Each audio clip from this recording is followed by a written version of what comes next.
The Holy Gospel according to St. Luke, the 13th chapter. Glory to you, O Lord. At that very hour, some Pharisees came and said to Jesus, "Get away from here, for Herod wants to kill you." He said to them, "Go and tell that fox for me, listen, I am casting out demons and performing cures today and tomorrow, and on the third day I finish my work. Yet today, tomorrow, and the next day I must be on my way, because it is impossible for a prophet to be killed outside of Jerusalem. Jerusalem, Jerusalem, the city that kills the prophets and stones those who are sent to it. How often have I desired to gather your children together as a hen gathers her brood under her wings, and you were not willing. See, your house is left to you, and I tell you, you will not see me until the time comes when you say, 'Blessed is the one who comes in the name of the Lord.'" The Gospel of the Lord. Praise to you, O Christ. Today we are going to talk about chicken and foxes and demons and devils. Because last Sunday we had a story about the devil, and Pastor Becca talked about the devil as the adversary. He lies, tempts, slanders, and accuses, but he is in your face, oppositional, adversarial.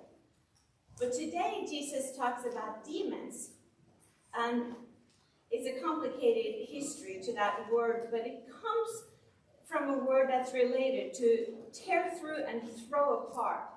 So we're talking about a spirit of contention, something that splits and sunders and rips. In some ways, these two describe opposite energies, but devils and demons have in common that they cause suffering. They cause confusion and delusion with their whispers and stories and falsehoods. In our text, Jesus says, "Listen, I am casting out demons and performing cures." What does it mean to cast out that thing that by nature already is a splintering and spreading force? It's the personification of schisms, of delusions, distortions of truth, and division. If we paraphrase Jesus, it would sound something like this. "Listen, I am finding common ground, speaking truth. I am repairing the world. I am making things whole again." And we are called to follow Jesus in all of those ways, and Isaiah gave a lovely name to all those involved in that work. "You shall be called the repairers of the breach, the restorer of streets to live in."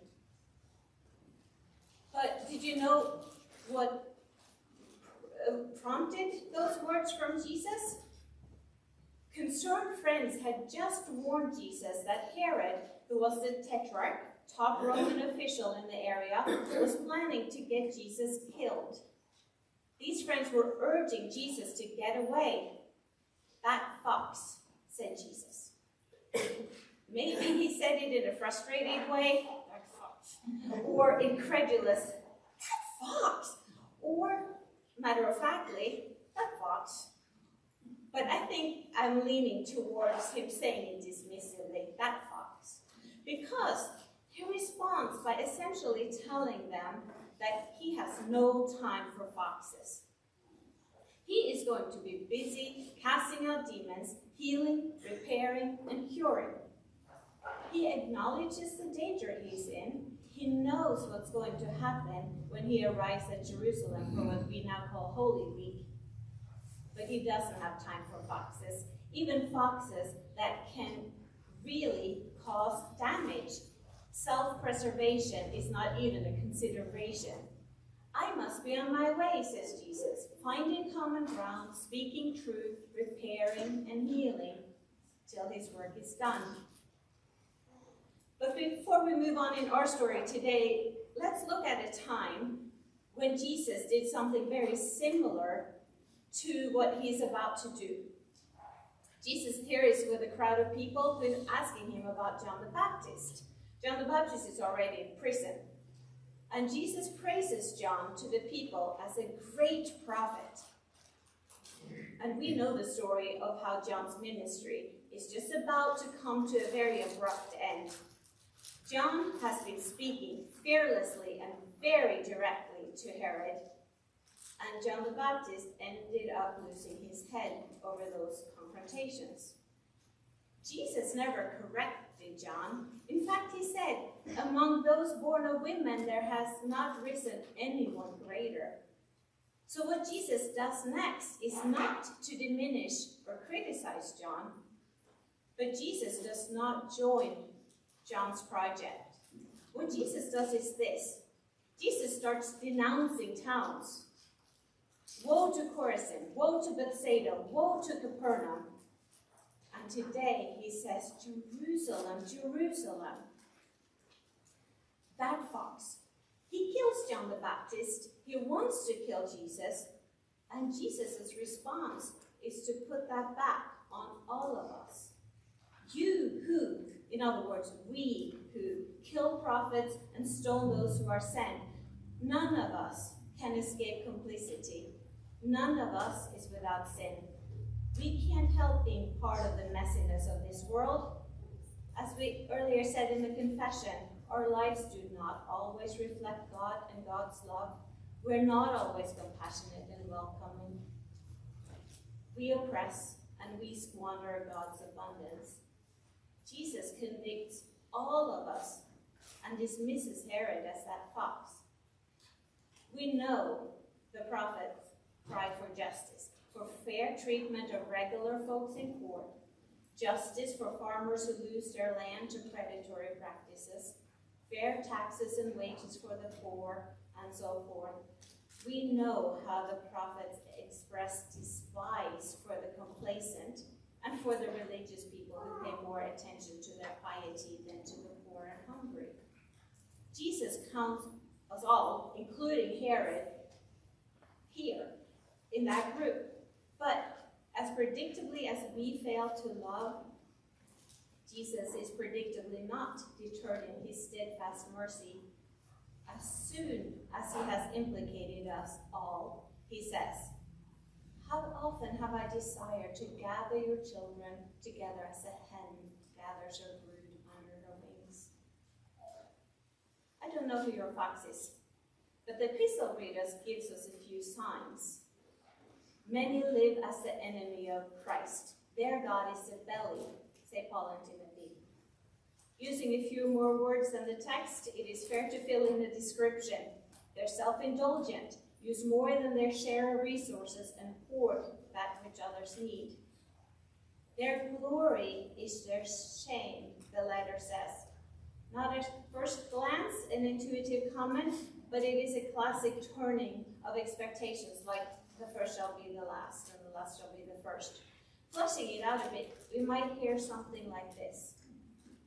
Power to wield control over others, trivializing life and death, glitzy real estate and fancy toys, splendor and glam, nuclear warheads, millions and billions. That is not glory, according to the epistle, but shame. Those things that tend to wow us, that we might be attracted to or admire, those things are not to seduce or impress Christians.